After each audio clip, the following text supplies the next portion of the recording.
भारत के सबसे बड़े एआई समिट में ऐसा विवाद हो गया जिसने पूरे देश को एक बहुत बड़ा सवाल सोचने पर मजबूर कर दिया। क्या भारत सच में एआई सुपर पावर बनने की राह पर है या अभी भी हम दिखावे और हकीकत के बीच फंसे हुए हैं?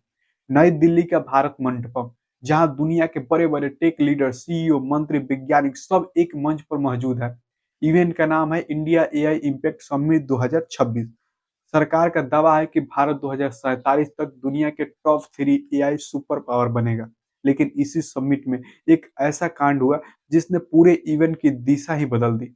एक यूनिवर्सिटी, एक रोबोटिक डॉग और एक वायरल वीडियो, बस यहीं से शुरू होती है पूरी कहानी। भारत का सबसे बड़ा एआई शो, सबसे पहले समझते हैं क्या है। ये समिट इतना बड़ा क्यों है? ये कोई साधारण टेक इवेंट नहीं है। मतलब ये टेक इवेंट बहुत साधारण नहीं है। यहाँ मौजूद होते हैं प्रधानमंत्री, दुनिया की बड़ी एआई कंपनी है जिसमें गूगल, माइक्रोसॉफ्ट जैसे दिग्गज, विदेशी मंत्री और टेक एक्सपर्ट, हजारों स्टार्टअप्स और डेवलपर्स।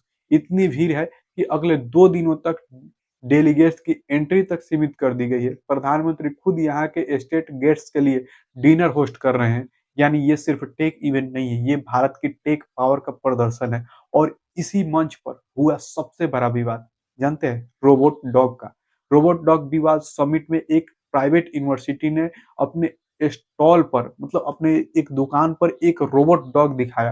कैमरे के सामने दावा किया गया कि ये हमारी खुद की बनाई हुई एआई तकनीकी है। वीडियो टीवी पर चला, सोशल मीडिया पर चला, वायरल हुआ। लोग गर्व महसूस करने लगे, लेकिन कुछ ही घंटों में इवेंट के सच्चाई निकल दी।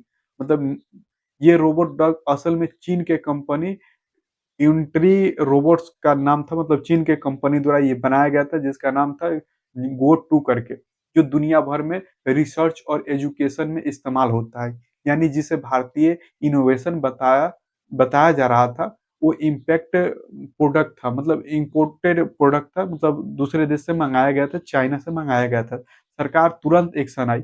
जैसे ही मामला वायरल हुआ, सरकार हरकत में आ गई। आईटी सेक्रेटरी ने साफ कहा, जो चीज आपकी नहीं है उसे अपना बताकर दिखाने की इजाजत नहीं है। और फिर उस यूनिवर्सिटी को समिट से स्टॉल खाली करने का आदेश दे दिया गया। ये सिर्फ स्टॉल हटाने का मामला नहीं था, ये एक संदेश था कि एआई के इस दौर में फर्जी इनोवेशन बर्दाश्त नहीं होगा। ये विवाद इतना बड़ा क्यों है?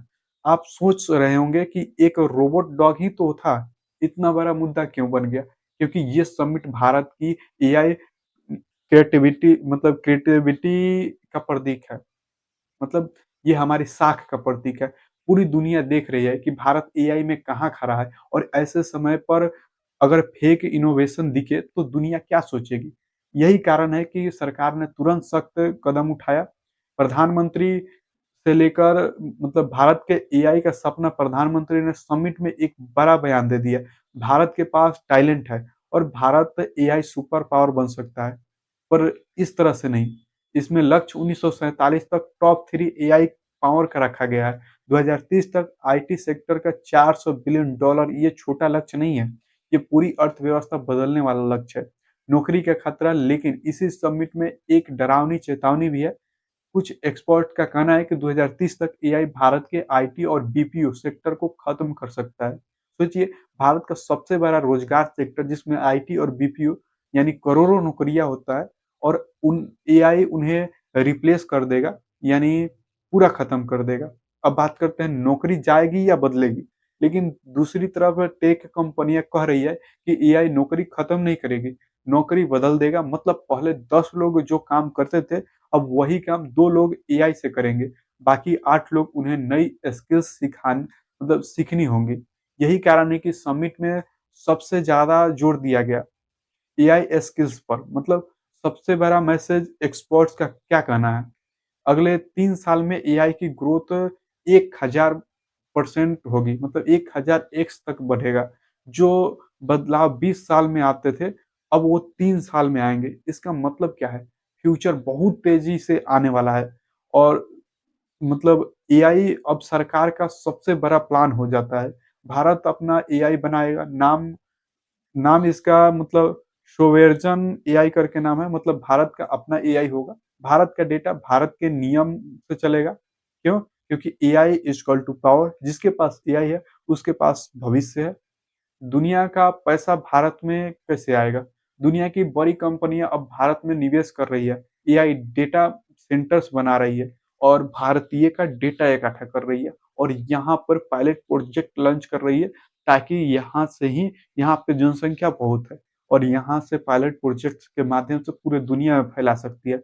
एआई मॉडल्स बन रहे हैं, क्यों? क्योंकि भारत इज़ इक्वल टू सबसे बड़ा युवा देश, सबसे बड़ा डेटा, सबसे बड़ा बाज़ार, यानी सबसे बड़ा मतलब मार्केट कह सकते हैं। आज का फाइनल मैसेज है कि इस पूरे समिट ने हमें 2 सच्चाई दिखाई। पहली कि भारत एआई की दौर में तेज़ी से आगे बढ़ रहा है। दूसरी कि एआई का भविष्य बहुत कठोर है। यहाँ सिर्फ़ वही टिकेगा जो खुद को बदल लेगा और यही इस समिट का सबसे बड़ा संदेश है। एआई सीखो नहीं, एआई सीखो नहीं तो पीछे जाओगे और एआई का दौर शुरू हो चुका है और एआई आपको सीखना ही पड़ेगा। मजबूरी नहीं, ये पूरी तरह से मजबूरी है, आपको सीखना पड़ेगा। तो दोस्तों ये वीडियो यहीं पे समाप्त होता है। आपको ये वीडियो कैसा लगा कमेंट करके बताएँ। मिलते हैं फिर अगले वीडियो में।